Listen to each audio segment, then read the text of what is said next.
want to thank, first off, Cale Sears and Keith Polite for the way they organized this whole TED Talk, is that the speakers got a chance to hear each other ahead of this event, and the feedback that we got actually informed our presentations, and the presentations have evolved as a result of that.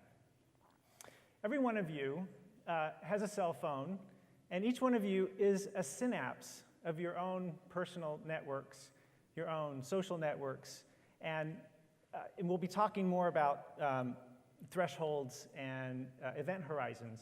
And so you're welcome, if something grabs you enough that you want to tweet it during my presentation, you're welcome to do that, because it'll help you see how the synapses in our networks work. So I chose this image because I like to mix metaphors. I mix a lot of metaphors in my kitchen of my mind, and really sweet things come out. So what you're looking at is a sailing ship, and it's a metaphor for the dance between gravity, all of our sinew and fascia in our body, and the rigid parts of our anatomy, our skeleton. And so the sailboat and its rigging is a similar sort of dance and a magic combination of flexibility and rigidity. The waterfall that it's probably next to is a metaphor for gravity that's all around us and all the event horizons, seen and unseen. So we're going to be talking about a way to amplify some particular event horizons in your life.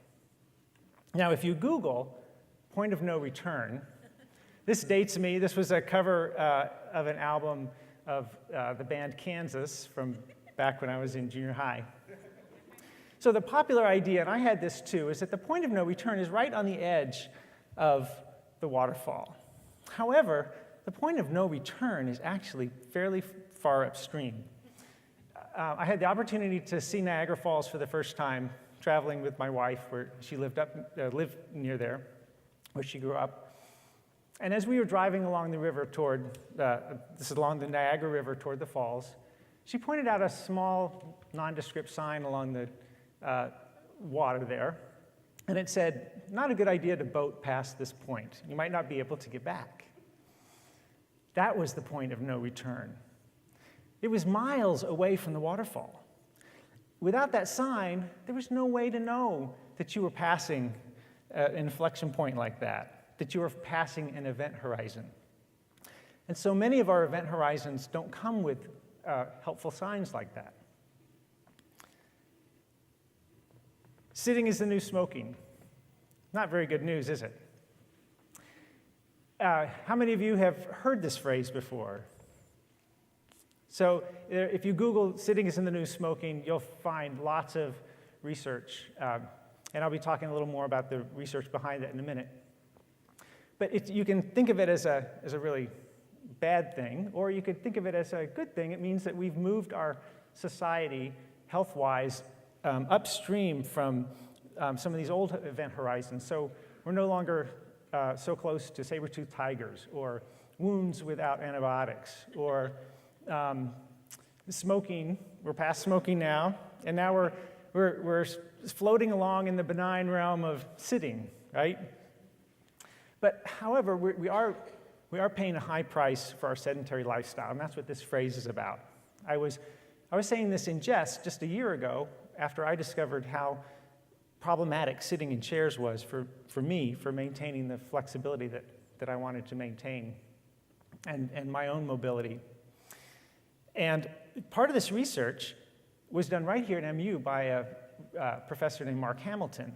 What he discovered was that if you have a sedentary work style, where you're sitting for 8 hours a day, if you commute to an hour each way, there aren't enough hours left in the day, even if you spent them all at the gym, vigorously working out.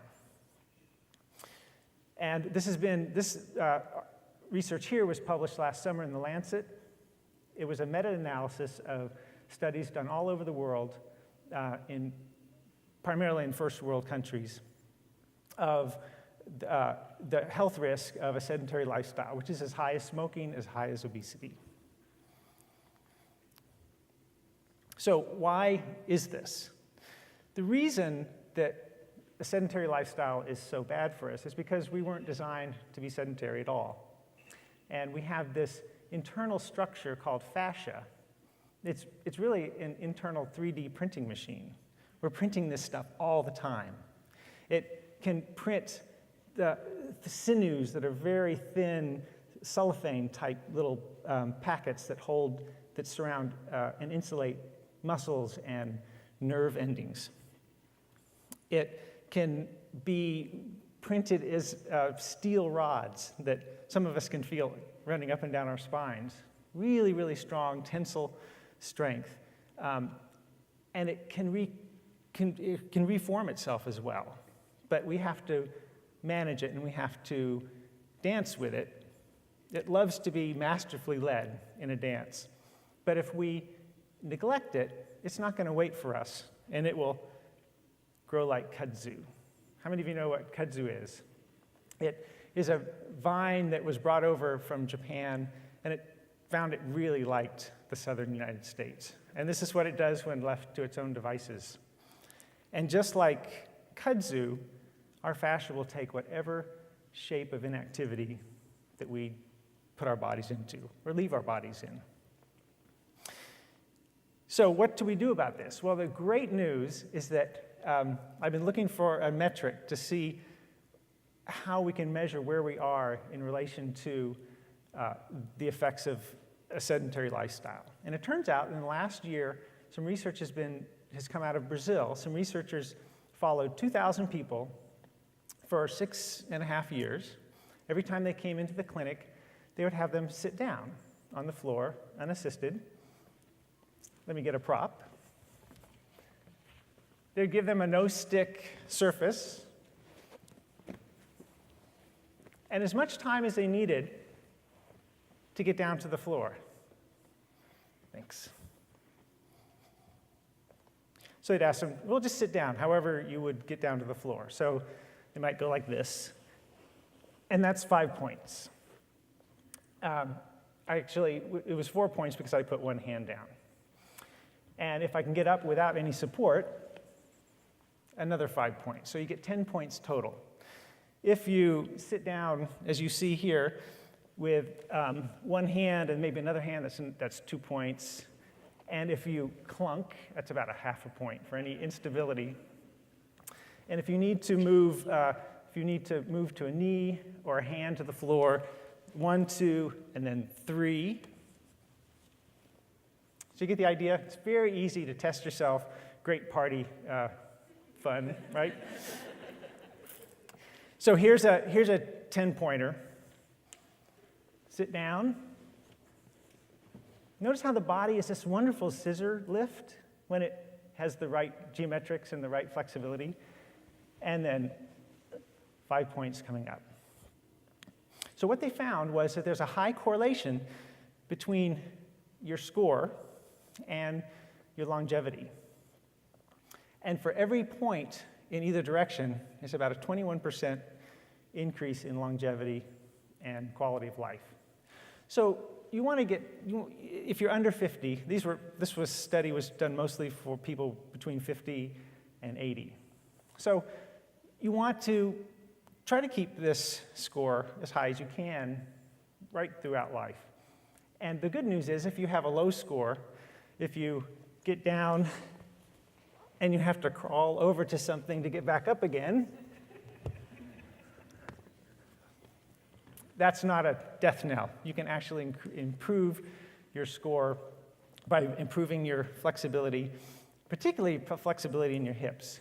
And the big culprit of tightness in our hips is the amount of time we spend sitting, the amount of time we spend in chairs. And we don't expose our fascia to the gravitational event horizon, which I like to call vitamin G. We are insulated from gravity too much of the time. So we need to spend more time sitting on the floor. Here's a friend of mine. I have a studio at Orr Street Studios, and he's just a couple of doors down. This is Scott Wilson.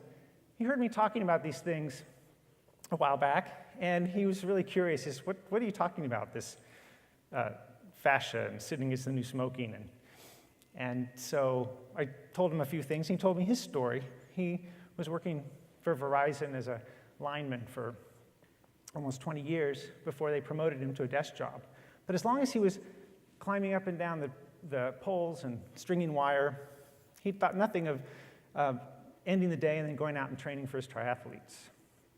He got promoted to a desk job, and then he started having some health problems, as we all know these stories for ourselves and friends of ours. So he started having problems with his feet and his knees. He couldn't train as long. His recovery times got larger and larger, and he was really frustrated. And when he came to me, he was wearing orthotics. I showed him 2 stretches and taught him about how fascia responds to stretches of long duration but low intensity, and gave him just some tips about how to follow the sensation and keep the sensation moving. He came back 3 weeks later. He'd really taken this to heart. And he said, look, I'm not wearing my orthotics anymore. He used to wear these big clunky shoes, and he's just thrilled. And he'd moved his issues upstream from his knees and his feet up to his hips. And even 6 months later, he loves taking off his shoes and showing how, look, I'm wearing these bendy shoes. So it's something that you can actively do something about. So my challenge to you is to think about your event horizons. And not all event horizons come with clever signs. And think about people floating along the Niagara River. Let's say they're sitting in the boat and they're arguing, and they don't notice that they passed the point of no return. Or maybe they're partying too hard. I want to encourage you to think about the canaries in the coal mines of our lives. The value of a canary is that when it stops singing, that's when you start worrying. And think about when your body stops giving you signals. That's when you need to really start worrying. And think about all the event horizons that we as a culture are coming toward. And when the people around you start to wake up and see that we've passed these points, starting to pass points of no return, how will you respond to them? Will you start arguing with them about who saw why did they miss that sign back there? Or will you welcome their support in helping us to answer these challenges that we've got coming?